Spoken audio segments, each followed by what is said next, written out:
Merci pour la parole. Moi, je suis Madame Mireille.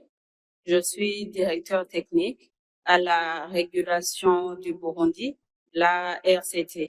Je ne vais pas parler de l'expérience personnelle dans le domaine, mais je vais parler de l'expérience du pays. Donc, je vais parler de ce qui se passe pour le moment.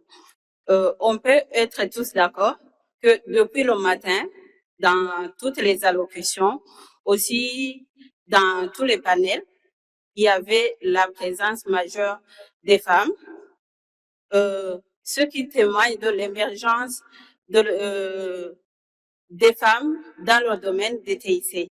Ce qu'ils ont dit, elles ont été à la hauteur, ce qui prouve qu'elles n'ont pas été choisies parce qu'elles sont des femmes, elles ont été choisies soit parce qu'elles sont des leaders, ou bien elles apportent quelque chose là où elles sont.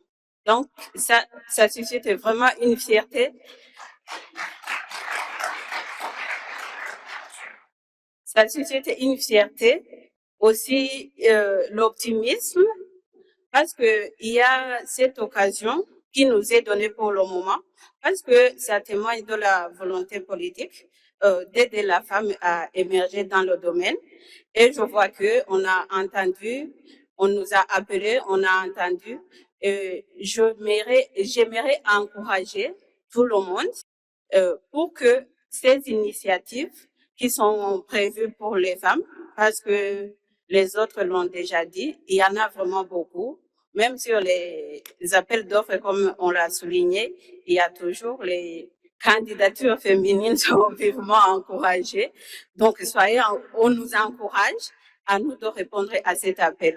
Mais j'aimerais souligner les challenges qu'on rencontre en tant que femme dans ce domaine.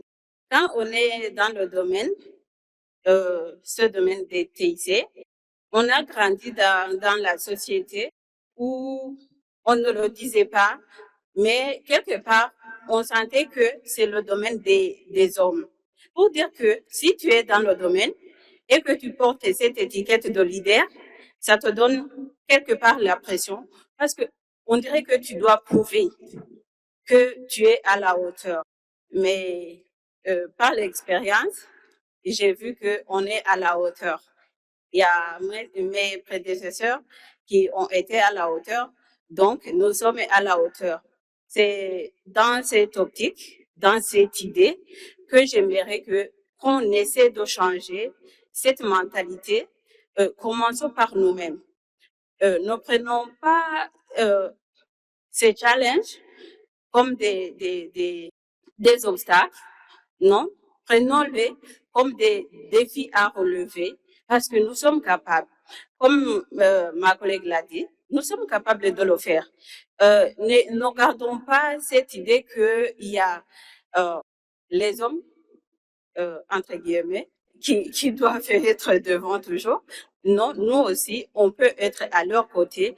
De plus, on a ces faveurs qu'on nous fasse. Essayons d'en profiter. Aussi, essayons de changer notre entourage par nos sœurs, par nos enfants aussi, parce que ça fait partie de notre rôle en tant que femmes.